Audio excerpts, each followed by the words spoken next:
સુરત શહેરમાં અજ્ઞાનતાનો એક વિચિત્ર અને ચોંકાવનારો કિસ્સો સામે આવ્યો છે। ઉમરા વિસ્તારમાં રહેતી 53 વર્ષીય મહિલાના અંતિમ સંસ્કારમાં પરિવારની અજ્ઞાનતાને કારણે મુશ્કેલી સર્જાઈ હતી। આ મૃતક મહિલાનું નામ જગમાનિયા દેવી યાદવ, ઉંમર વર્ષ 53 છે। તેઓનું મોડી રાત્રે બીમારીના કારણે મોત નીપજ્યું હતું।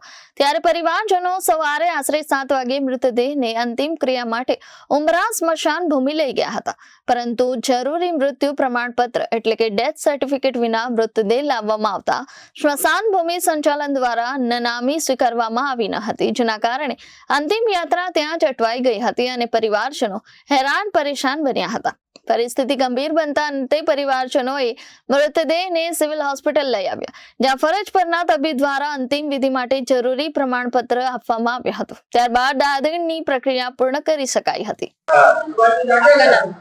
रामदेव कुमार यादव।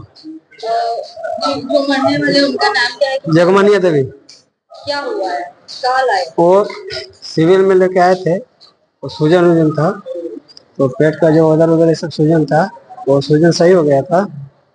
तो फिर अचानक में 6-7 दिन हो गया, यहाँ से किए डिस्चार्ज कर दिए थे, तो साइन नहीं किए थे। साइन नहीं किए तो हमसे भी साइन नहीं लिए थे, बोले कि जाओ कोई दिक्कत नहीं है। फिर वहाँ से लेके चले गए, 6-7 दिन हो गया अभी।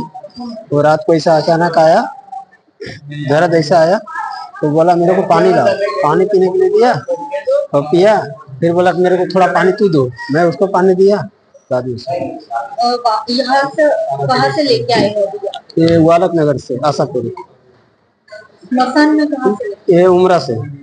क्या बोला वहाँ? वो बोल रहा है कि वो अति साइन पेपर लेके आओ या इस्तीफा में अति मारा के आओ, तो इसके बाद जलाने दूंगा तो नहीं। कितने साल के? 53 साल है। ब्यूरो रिपोर्ट जनादेश न्यूज सूरत।